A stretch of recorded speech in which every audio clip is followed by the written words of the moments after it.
So, and I will listen to you. I promise you I will. If you send me your emails between now and Thursday, I'll listen to you. And I want to hear your best argument, and we'll see just how well you can convince me between now and Thursday. Is that fair enough? But we won't talk about it today. I've already wasted 17 minutes not talking about it today. And I want to get into the concept of Lent and Ash Wednesday, specifically Ash Wednesday, and what it's all about. If you've never researched this, if you've never looked into it, if you know, and I've talked about this before on other Watchman broadcasts, things like that. I've dealt with that before. And so some of the things I'm going to teach you is probably not new, although if you are a new listener, this is going to be brand new to you. And you might go, ooh, ah, wow, or you might go, you know what, Pastor Mike, you had me up until today, but after today, I'm out of here. Wish you all the luck in the world. But anyway, I'm going to go through this because I think it's timely and I think it's relevant. And you need to understand that there are over 1 billion people in this world who refer to themselves as Roman Catholic. Actually, if you look at, you know what, I can't find it again. I'll have to dig that back up again. On Wikipedia, if you type in Ash Wednesday, Woden's Day, and get the article there, you'll see that it's not just Roman Catholics that observe Ash Wednesday. There's a whole list on the Wikipedia article of those who follow Ash Wednesday: African Methodist Episcopal churches, Anglican Catholic Church, Anglican Communion, Traditional Anglican, individual Baptist churches may hold a service, Christian Methodist, Church of God, Anderson, Church of North India, Church of South India, Community of Christ, Liberal Catholic Church, Lutheran Church. I don't know if that's the Evangelical Lutheran Church or Lutheran Church Missouri Synod, which is headquartered here in St. Louis area. The E-Covenant Church, Free Methodist Church, Reformed churches, United Church of Christ, United Methodist Church, that didn't surprise me. The Wesleyan churches, Eastern Orthodox, does not in general observe Ash Wednesday, and so on. So you've got several billion, maybe hundreds of millions of people out there all doing this, getting ashes put on their forehead. And I'm going to pull the picture up here, and I want you to contemplate this for a minute. Not contemplative prayer, but I want you to think about this for a minute. Think about a religion now, a religion that is putting a mark on your forehead. I want you to just ponder that for a while, all right? A religion that is putting a mark on your forehead.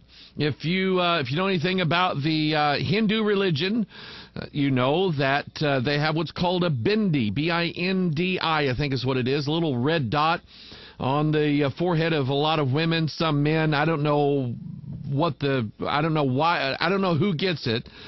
But anyway, it represents the opening of the third eye, the pineal gland. You've got enlightenment now. You have your spiritual eyes open and so on. So we have, another religion in the world that puts a mark on people's forehead as an act of religious observance. Now, let's go to our can of King James Bible, and let's open it up and let's go after this stuff, shall we?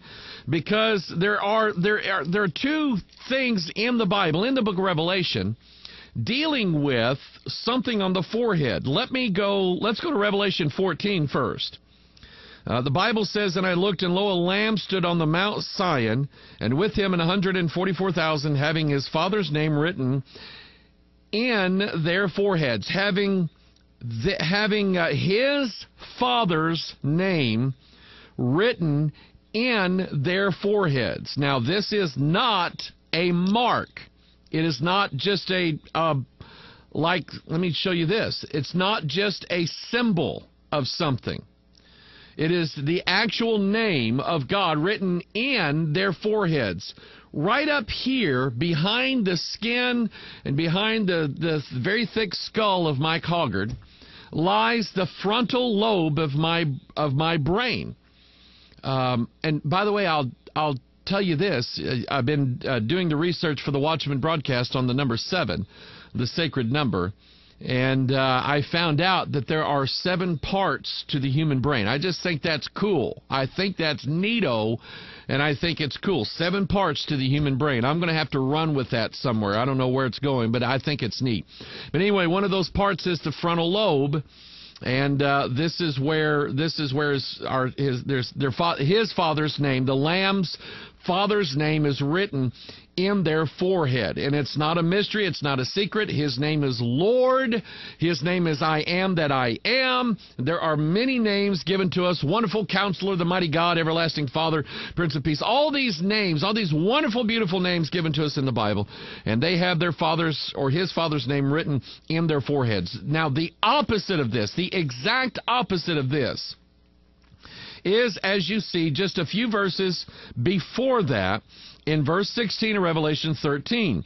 And he causeth all, both small and great, rich and poor, free and bond, to receive a mark in their right hand or in their foreheads, and that no man might buy or sell, save he that had the mark, or the name of the beast, or the number of his name. And here is wisdom. Let him that hath understanding count the number of the beast, for it is the number of a man, and his number is 666. So here we are. We're looking at a religion that is actively putting a mark on the forehead of its followers. What does that mark represent? What does that symbol mean? What does it have to do with, and why is it, you ask all these questions. Why does it have to be on this particular day? Why is it on Woden's Day, which is a few days before the feast of Ishtar, which is what you see in Acts chapter 12. That's what Herod was dealing with. That's what he was waiting for, the feast of Ishtar. Why does it have to be on this particular day? Why do you have to go and have this kind of mark put on your forehead as a Roman Catholic? What does that spell out? What does it mean? And we're going to explore some of those things in a little bit. And I want you to let me put this back up on the screen again. I want you to get this idea now of ashes on your head, all right, in the form of a letter X. Oh, no, it's a cross. Okay, I'm sorry, it's a cross. And I want you to get this idea. Here's a verse from Isaiah chapter 13 referencing the day of the Lord. Howl ye, for the day of the Lord is at hand. It shall come as a destruction from the Almighty. Therefore shall all hands be faint, and every man's heart shall melt. And they shall be afraid. Pangs and sorrows shall take hold of them. They shall be in pain as a woman that travaileth.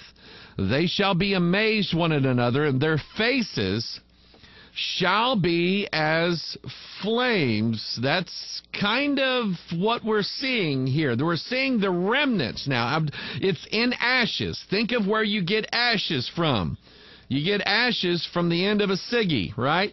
By the way, there is, on Ash Wednesday, there is like a some kind of quit smoking, National Quit Smoking Day or something like that. No more ashes anymore, all right? So anyway, but ashes come from things that are burnt. It comes from things that have been flamed or are on fire. That's where that comes from. What does the symbol of ashes mean? What is this letter X? What does that represent? Why is it on their forehead?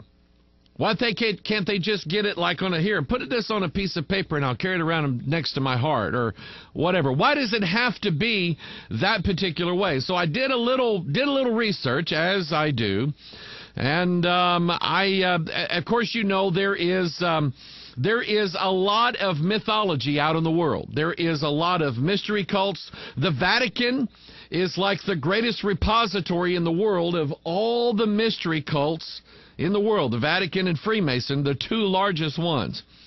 And so the Vatican, that Roman Catholicism, seems to have, over the course of 1,500 years or whatever, and I think that's how far back Lenten observance and Ash Wednesday goes. I think it goes out somewhere around 500 AD is when they first initiated it. It took a while to catch on, and now everybody's doing it. There is a picture floating around on the internet of John Kerry, presidential candidate at one time and soon to be, what's he going to be, Secretary of State or something like that, and of him coming out of because he is Roman Catholic, him coming out of a Catholic church with a big black X. He's like the X-Men. That's what it is. He's X-Men. And you know what? There is a connection. I'll get to that here in a little bit. But anyway, Roman Catholicism did not get their practices, their doctrines, their theology, the priesthood, the ash X's on people's foreheads. They did not get this stuff from the Bible. Because I don't see anywhere in the Bible where it says, now on the Wednesday, such and such days before such and such, thou shalt put an X on thy forehead. It doesn't say that anywhere. There is no commandment. There is nothing. Jesus never talked about it. Jesus didn't go up to his disciples and stick his thumb in an ashtray and go, hey, Peter. He didn't do that. Paul didn't do it. He didn't tell Timothy to do it. It's not in Jude. It's not in Revelation anywhere.